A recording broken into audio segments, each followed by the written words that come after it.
Bonjour à tous et bienvenue chez Mike's Reptipark. Je reçois souvent de nombreuses questions relatives à quel a été mon parcours et comment peut-on faire pour travailler dans le secteur animalier. Aujourd'hui, il y a désormais de nombreuses écoles qui proposent des formations totalement différentes. Chez Mike's Reptipark, nous réalisons de nombreux stages tout au long de l'année et recevons de nombreux stagiaires désireux de suivre une formation relative aux reptiles. On va, dans cette courte vidéo, vous expliquer quelles sont les possibilités et on va interviewer un stagiaire qui est en stage pendant une durée de 1 mois chez Mike's Reptipark. Il va vous expliquer un petit peu son parcours et il va répondre à de nombreuses questions que vous vous posez certainement. En ce qui concerne mon parcours personnel, il est un peu atypique. Moi, je suis passionné de reptiles depuis que j'ai l'âge de 13 ans. J'ai 38 ans désormais. J'ai maintenu pas mal d'espèces tout au long de mon adolescence. J'ai commencé par l'acquisition d'un premier iguane vert, ce qui n'était pas la meilleure espèce pour débuter, mais à l'époque on n'avait pas tous les conseils et toutes les informations qu'on peut trouver sur internet dans des magasins spécialisés ou autres. Donc j'ai commencé à maintenir un premier lézard, puis un deuxième, un troisième, puis ça a été des serpents qui sont entrés dans ma collection, que j'ai commencé à reproduire, à maintenir, et j'en voulais toujours plus.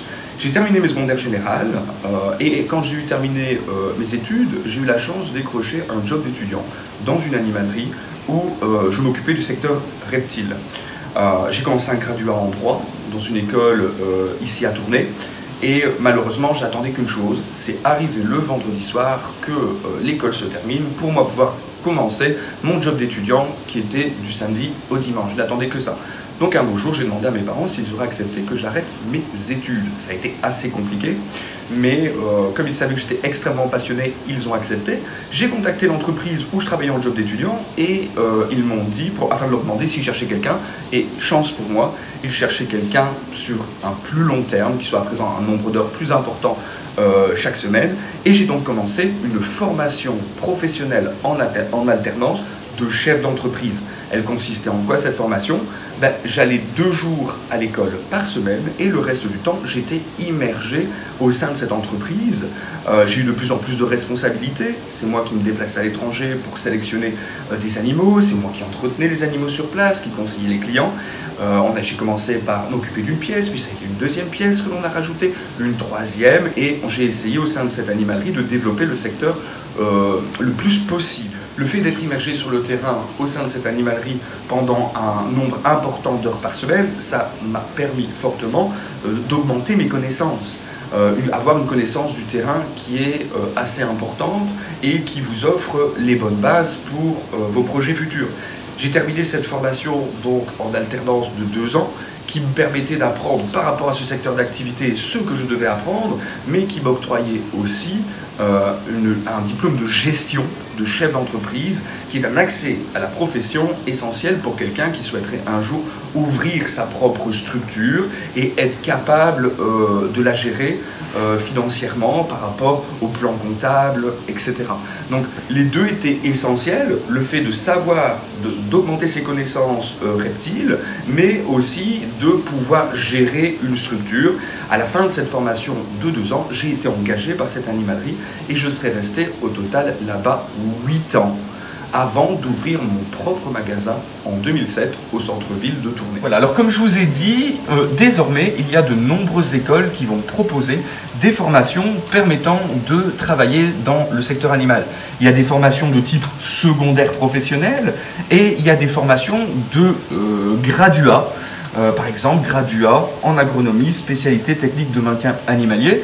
On a ici avec nous Geoffrey qui est en stage chez Mike's Reptipark pour une durée de 1 mois. Au sein de nos locaux, on a des stagiaires toute l'année, que ce soit d'écoles professionnelles belges, d'écoles de graduats belges, d'écoles de professionnels bac pro vente en animalerie en provenance de France. On fait des stages privés. On fait des stages donc, de type découverte dès l'âge de 7 ans, des stages de formation plus approfondis pour les adultes qui aimeraient bien pouvoir joindre une attestation à leur demande de permis d'environnement en Belgique ou de stage CDC pour l'obtention du certificat de capacité en France. Geoffrey est avec nous et on va un petit peu lui poser des questions pour que vous puissiez savoir un peu mieux comprendre comment fonctionnent ces écoles et qu'est-ce qui a poussé Geoffrey à suivre une formation comme celle-là. Geoffrey, Bonjour, donc il y a des gens qui te regardent par rapport à notre compte Facebook, Instagram et YouTube. Est-ce que tu peux expliquer un petit peu ton parcours? Oui, donc j'ai fait mes années en secondaire général et j'étais très passionné du fait de m'occuper des animaux depuis tout jeune. Et donc je ne voyais donc rien d'autre, donc je me suis dit, je veux devenir un soigneur, je veux faire progresser dans ce domaine. Et donc j'ai décidé d'aller dans la ELA qui est une école qui est spécialisée dans le domaine technologie animalière. D'accord. Et donc le souci, c'est que j'étais pas au courant qu'on doit aller pour pouvoir s'inscrire hors Covid aux portes ouvertes. Ouais. J'ai été début d'année comme tout le monde, cependant il y a une place limitée. Donc oui, donc ça veut dire, vous l'aurez compris, que dans ce secteur d'activité, il y a une demande depuis quelques années qui est importante. Il y a beaucoup de jeunes qui veulent travailler dans le secteur animalier, mais au niveau de ces écoles, justement, les inscriptions sont limitées. Ça changera peut-être dans le temps, je pense que c'est même en train de changer maintenant, mais il faut s'y prendre relativement tôt. Et est-ce que tu peux un peu expliquer, Geoffrey, justement quand tu as intégré cette école, donc c'était à la ELA, hein, d'abord tu as fait le Condorcet, puis tu as fait la ELA, voilà, c'était quoi les cours? Les cours, donc, on va tout simplement parler d'alimentation, on va parler de pathologie, dans le domaine toujours animal. Hein. Évidemment, on va avoir de la chimie, on va avoir de la biologie, on va avoir tous des cours qui sont super intéressants. Évidemment, c'est large, hein. On passe des chiens jusqu'aux bovins. Les dernières années, on va même jusqu'aux reptiles. D'accord. Donc c'est très large. Et il y a beaucoup de jeunes qui se posent certainement la question, est-ce que c'est difficile? Est-ce que c'est à la portée de tout le monde? On sait que si c'est un graduat, il faut terminer ses secondaires générales. Oui. Ça, c'est la base. Mais toi, un petit peu, comment tu l'as vécu? Est-ce que tu as eu du mal? Est-ce que tu es en fin de troisième? Est-ce que tu as eu du mal à passer ces années? Ou voilà, explique un petit peu. Alors tout simplement, j'ai eu toujours, depuis que je suis né, hein, très difficile à l'école. Et donc, si moi j'ai été capable de le faire, tout le monde peut... D'autres personnes peuvent le faire. Voilà, mais il faut tenir en compte, il faut se donner à fond. C'est pas quelque chose qu'il faut prendre à la légère, il faut savoir se dépasser. L'échec, il est là. Mais il faut savoir également surmonter surmonter ses épreuves. Il faut continuer. Et en gros, il faut étudier. Il faut étudier. Si on n'étudie pas, on ne réussit à rien. Donc là, en fin de troisième, tu as eu des stages en deuxième aussi? Normalement, je devais, avec le Covid, ça a été annulé. Ça a été annulé. Mais on a des stages évidemment en deuxième, au deuxième quadrimestre, donc deuxième partie de l'année, qu'on choisit. Et ici, en troisième année, tu auras eu combien de stages? Alors, ça dépend de chacun. Il faut un minimum de 12 semaines. Après, voilà. Moi j'en ai 3. Elles peuvent être réparties dans différents stages ou tout sur le même. Voilà. Et tu peux expliquer un petit peu les différents stages que tu as fait? Voilà, moi, mes 7 premières semaines, je suis parti à Péridaïsa. D'accord. Pour milieu intensif. Ensuite, je suis venu chez toi pour un peu découvrir ce milieu beaucoup plus réduit, plus familial que je recherchais quand même, la différence. Et après, j'irai dans une clinique vétérinaire parce qu'on a également cette possibilité d'avoir cette formation en tant qu'assistant vétérinaire. Ouais, ça c'est super cool, c'est une arme supplémentaire à ton arme.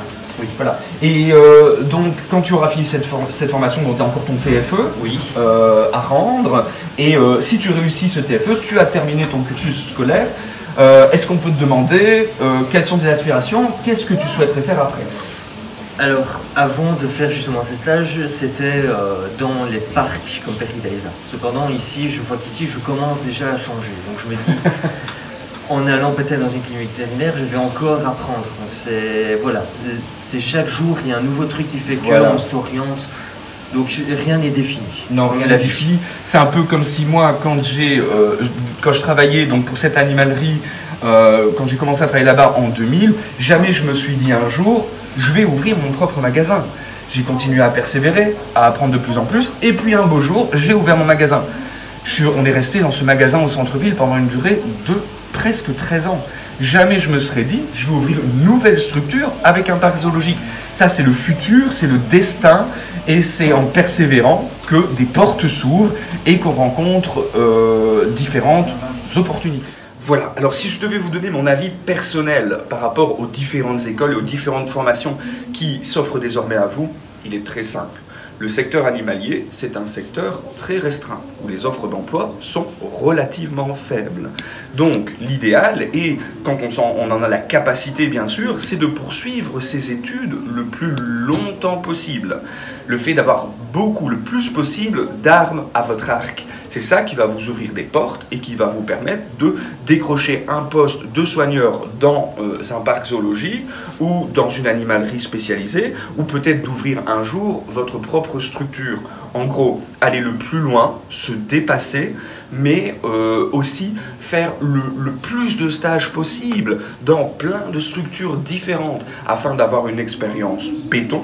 Parce que c'est bien d'avoir les connaissances, mais il faut aussi avoir les moyens financiers si un jour vous souhaitez ouvrir votre propre structure. Donc il va falloir non seulement terminer ses études, mais travailler, apprendre davantage pour vraiment avoir des bases solides qui vous permettront de réaliser vos rêves. A très bientôt chez Mike's Reptipark.